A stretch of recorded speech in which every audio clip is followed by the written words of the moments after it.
দেখছেন ডিডিসিএন আজকের বার্তা, আর আপনাদের সঙ্গে আমি শ্রীতমা। বিস্তারিত খবরের আগে দেখে নেব আজকের হেডলাইন্স।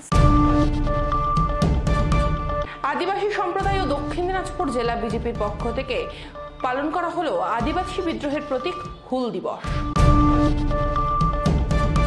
বালুরঘাট কেন্দ্রীয় সংশোধনাগারের কর্মী আবাসন থেকে উদ্ধার এক মহিলার মৃতদেহ। ঘটনার পর থেকেই নিখোঁজ সংশোধনাগারের কর্মী।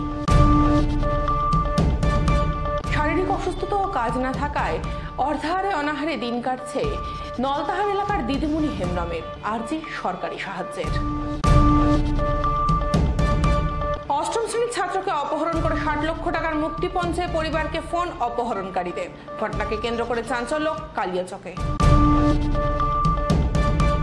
আদিবাসী সম্প্রদায় ও দক্ষিণ দিনাজপুর জেলা বিজেপির পক্ষ থেকে পালন করা হলো আদিবাসী বিদ্রোহের প্রতীক হুল দিবস। বালুরঘাট ফ্রেন্ডস ইউনিয়ন মাঠ ও বালুরঘাট জেলা মিউজিয়ামের সামনে হুল দিবস উদযাপন করা হয়। সাঁওতাল বিদ্রোহের শহীদ সিধু ও কানুর ছবিতে ফুল ও মালা দিয়ে শ্রদ্ধা জানানো হয়, পাশাপাশি আদিবাসী সংস্কৃতি নাচ গানের মধ্যে তুলে ধরা হয়।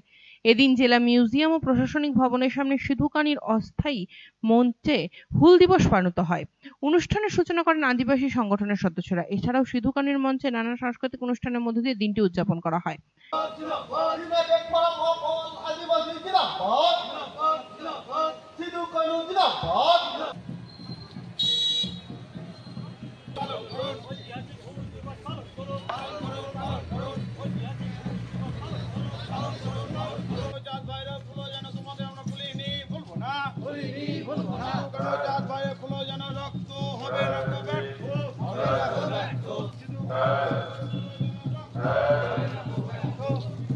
বিজেপির কর্মসূচিতে উপস্থিত ছিলেন বিজেপি জেলা সভাপতি স্বরূপ চৌধুরী, তপনের বিধায়ক বুধরাই টুডু, জেলা সাধারণ সম্পাদক বিজেপি বাপি সরকার, আদিবাসী মোর্চার বিজেপি জেলা সভাপতি সুনীল মার্ডি সহ অন্যান্য বিজেপি নেতৃত্বরা। আজকে একটা বিশেষ দিন। আমরা জানি যে সিধু কানু দুই ভাই ভারতবর্ষের স্বাধীনতার শহীদ, আর এই আদিবাসী সমাজের মধ্য থেকেই ভারতবর্ষের প্রথম স্বাধীনতার সংগ্রাম শুরু হয়। আপনারা জানেন 1855 সালে ইংরেজদের বিরুদ্ধে প্রথম আর স্বাধীনতা সংগ্রাম যে শুরু হয়েছিল, সেই সিধু কানুর আজকে শহীদ সিধু কানুর আজকে যাকে আমরা ভগবান হিসাবে মানি, তারই আজকে শহীদ দিবসে আমরা আজকে বিভিন্ন কার্যক্রমের মধ্যে মিলিত হয়েছি। বিশেষ করে বালুরঘাট ফ্রেন্ডস ইউনিয়ন মাঠে এখানে ভারতীয় জনতা আদিবাসী মোর্চার পক্ষ থেকে টিম নিক্ষেপ প্রতিযোগিতা এবং তারপরে শহীদ সিধু কানুর স্মৃতির উদ্দেশ্যে তার বিভিন্ন কার্যক্রম আজকে আমাদের এখানে অনুষ্ঠিত হবে। আর বিভিন্ন এলাকা থেকে আজকে মানুষ এই দিবসকে উদযাপন করে।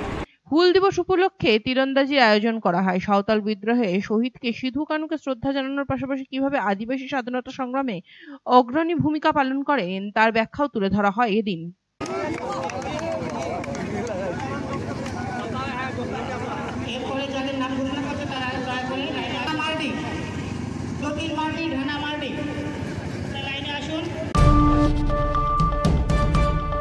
বালুরঘাট কেন্দ্রীয় সংশোধনাগারের কর্মী আবাসন থেকে উদ্ধার এক মহিলার মৃতদেহ। ঘটনার পর থেকেই নিখোঁজ সংশোধনাগারের কর্মী। তালাবন্ধ জেল কোয়ার্টার থেকে উদ্ধার এক মহিলার মৃতদেহ। গতকাল গভীর রাতে জেলখানার কোয়ার্টার থেকে কল্পনা রানী শীল নামে ওই মহিলার দেহ উদ্ধার করে পুলিশ। ঘরের দরজা ভেঙে দেহ উদ্ধার করে পুলিশ। রবিবার দুপুরে দেহটি ময়নাতদন্তের জন্য বালুরঘাট জেলা হাসপাতালের পুলিশ মর্গে পাঠানো হয়। জানা গিয়েছে, মৃত ছেলে শোভনলাল শীল জেলখানার একজন কর্মী। বালুরঘাট সংশোধনাগারের কর্মী হিসেবে কোয়ার্টারেই থাকতেন তিনি। তার কোয়ার্টারে এসেছিলেন তার মা। গতকাল থেকে ওই জেলকর্মী নিখোঁজ, তাকে পাওয়া যাচ্ছে না। মৃতার বাড়ি কামাখ্যাগুড়িতে। খবর পেয়ে বাড়ির লোকজন আসে। এদিকে ওই মহিলাকে খুন করা হয়েছে কিনা তা খতিয়ে দেখছে বালুরঘাট থানার পুলিশ। এ নিয়ে বালুরঘাট কেন্দ্রীয় সংশোধনাগারের সুপারিনটেন্ডেন্ট দেবাশিস মণ্ডল জানান, গতকাল রাতে জেলখানার কর্মী কোয়ার্টার থেকে এক মহিলার দেহ উদ্ধার করে বালুরঘাট থানার পুলিশ। তার ছেলে জেলখানার কর্মী, গতকাল থেকে খোঁজ পাওয়া যাচ্ছে না তারও। বালুরঘাট থানার পুলিশ পুরো ঘটনা তদন্ত শুরু করেছে। আমাদের একটা এমপ্লয়ারি কোয়ার্টার, ওটা গভর্নমেন্ট অ্যালোটেড কোয়ার্টার, মাকে মৃত অবস্থায় পাওয়া গেছে এবং এটা পুলিশ ইনকোয়ারি করছে। আমরা লক অবস্থায় কোয়ার্টার যখন পাই তো আমরা পুলিশকেই জানিয়েছিলাম, পুলিশই আসে, তারপর তালা ভেঙে ওনারা যা পেয়েছেন। না, কাল থেকেই ওনার খোঁজ না পাওয়া যাচ্ছে না। নাম হচ্ছে শোভনলাল সিং। শারীরিক অসুস্থতা ও কাজ না থাকায় অর্ধাহারে অনাহারে দিন কাটছে নলতাহার এলাকার দিদিমণি হেমব্রমের, আর্জি সরকারি সাহায্যের। বালুরঘাট ব্লকের নলতাহার গ্রামের এক আহিরবাসী মহিলা চরম দুর্দশাগ্রস্ত হয়ে বর্তমানে দিন কাটাচ্ছেন। নাম দিদিমণি হেমব্রম। তার এক ছেলে ও এক মেয়ে রয়েছে।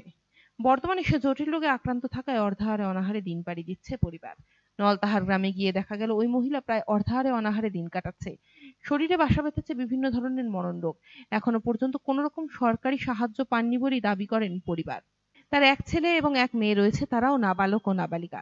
কিছুদিন আগে ওই আদিবাসী মহিলা শারীরিক অসুস্থতাজনিত কারণে বালুরঘাট হাসপাতালে ভর্তি হয়েছিলেন। তারপর সেখান থেকে চিকিৎসার পর বর্তমানে তিনি বাড়িতেই রয়েছেন, কিন্তু কোনো রকম কাজ না থাকায় চরম আর্থিক দুর্দশার মধ্যে পড়তে হয়েছে তাদের বলে জানান। সংবাদ মাধ্যমের মুখোমুখি হয়ে তিনি জানান, এরকম অবস্থা আর কিছুদিন চলতে থাকলে এমনিতেই তিনি মৃত্যু মুখে পতিত হবেন। এখন যদি অবিলম্বে সরকারি সাহায্য না পাওয়া যায় তাহলে যে কোনো দিন তার মৃত্যু হতে পারে বলে তিনি জানান। কাজকর্ম করতে পারি না, আমাদের পেয়ারে ওই জন্য আমি কাজ করতে পারি না। এখন আমি একাই থাকি, আর এই ভাগ্নিরা থাকে, দুজনে আমরা থাকি বাড়িতে। কষ্টভাবে চলছে, কি করবি? সাহায্য দিলে ভালো হতো, কাজ কাম তো পারছি না। তিনিও তার প্রতিবেশীরা দাবি করেন তাকে সরকারি সাহায্য দেওয়ার এবং তার চিকিৎসার ব্যবস্থা করার। যেমন তেমন সংসার চলে, আর তোর লোক নাই, এই কষ্টের জন্য পড়াশোনা বন্ধ, পড়তে পারছি না, কাজ করতে পারি না। ওই পেয়ালি সোজা ছেলেও দেখে না এখন। আমরা একটু দেয় পাড়ার লোক সাহায্য করায়, ওইভাবে চলে। দেখে যদি একটু সুযোগ সুবিধা করে দেন ওটাই। অষ্টম শ্রেণীর ছাত্রকে অপহরণ করে 60 লক্ষ টাকার মুক্তিপণ চেয়ে পরিবারকে ফোন অপহরণকারীদের। ঘটনাকে কেন্দ্র করে চাঞ্চল্য কালিয়াচকে। অষ্টম শ্রেণীর ছাত্রকে অপহরণ, 16 লাখ টাকা মুক্তিপণ চেয়ে অপহরণকারীদের ফোন ছাত্রের পরিবারকে। থানায় অভিযোগ জানানো হলে এখন অব্দি ওই ছাত্রের কোনো হদিশ পাওয়া যায়নি বলে অভিযোগ। মালদার কালিয়াচক থানার অন্তর্গত বড়নগর ডাঙ্গা এলাকার ঘটনাকে ঘিরে ব্যাপক চাঞ্চল্য ছড়িয়েছে এলাকায়। মালদার কালিয়াচক থানার ডাঙ্গা এলাকার বাসিন্দা পেশায় হকার এনামুল হক। তার ছেলে ইজামুল হক স্থানীয় স্কুলের 8-এ পড়ে। অভিযোগ, গত শুক্রবার বাড়িতে ছাগল চড়াতে গিয়ে সে নিখোঁজ হয়ে যায়। এরপর সারা রাত পরিবার খুঁজলেও তার কোনো হদিশ পাওয়া যায়নি। কালিয়াচক থানায় লিখিত আকারে অভিযোগ দায়ের করা হয় ছেলের নিখোঁজের। শনিবার তার কাছে 60 লক্ষ টাকা মুক্তিপণ চেয়ে অপহরণকারীদের ফোন আসে। এরপর থেকেই গোটা পরিবারে শোকের ছায়া ভেসে আসে।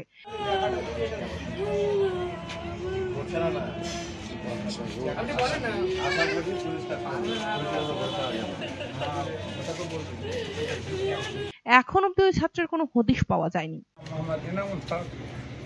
আমার ছেলে শুক্রবার 3:30 পৌনে 4টা নাগাদ ছাগল নিয়ে যাচ্ছিল চড়াতে। তারপরে ছাগল নিয়ে গেছে আর বাড়ি ফিরেনি। ছাগল মার বাড়ি চলে সেখানে আমার ছেলে ফিরে পাইনি। তারপরে কি হলো? তারপরে আমি তারপরের দিন তার রাত্রে খোঁজাখুঁজি করলাম, পেলাম না। তারপরে সকালে আমি থানায় এফআইআর করলাম। আজ পর্যন্ত আমার ছেলেকে এখনো আইসি সাহেব মানে আমার কাছে ফিরিয়ে দিতে পারেনি। ফোন এসেছিল আপনার কাছে? আমার কাছে ফোন এসেছিল, আমি সেই ফোনটাও আমি আইসি সাহেবকে দিয়েছি। সেই ফোনটায় কি বলছিল আপনাকে ফোনে? মানে আমাকে বলছে, আমার ছেলেকে দিচ্ছে, বলছে বাবা আমাকে 60 লক্ষ টাকা চাইছে। 60 লক্ষ টাকা নিবে, নাহলে আমাকে জাম থেকে মেরে দিবে। তুমি কোথায় আছো? বলছে আমি বনের মধ্যে আছি। গ্রামবাসীদেরও দাবি যাতে অবিলম্বে ওই ছাত্রকে উদ্ধার করা হয়। পুরো ঘটনা তদন্ত শুরু করেছে কালিয়াচক থানার পুলিশ। শেষ করার আগে দেখে নেব আজকের হেডলাইন্স আরো একবার।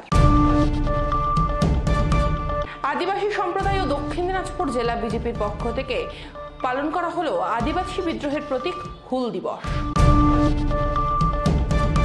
বালুরঘাট কেন্দ্রীয় সংশোধনাগারের কর্মী আবাসন থেকে উদ্ধার এক মহিলার মৃতদেহ। ঘটনার পর থেকেই নিখোঁজ সংশোধনাগারের কর্মী। শারীরিক অসুস্থতা ও কাজ না থাকায় অর্ধাহারে অনাহারে দিন কাটছে নলতাহার এলাকার দিদিমণি হেমব্রমের, আর্জি সরকারি সাহায্যের। অষ্টম শ্রেণীর লক্ষ টাকার মুক্তিপণ চেয়ে পরিবারকে ফোন অপহরণকারীদের। ঘটনাকে কেন্দ্র করে চাঞ্চল্য কালিয়াচকে। আজকে সংবাদ এ পর্যন্তই। পরবর্তী সম্প্রচারের জন্য চোখ রাখুন ডিডিসিএন আজকের বার্তায়।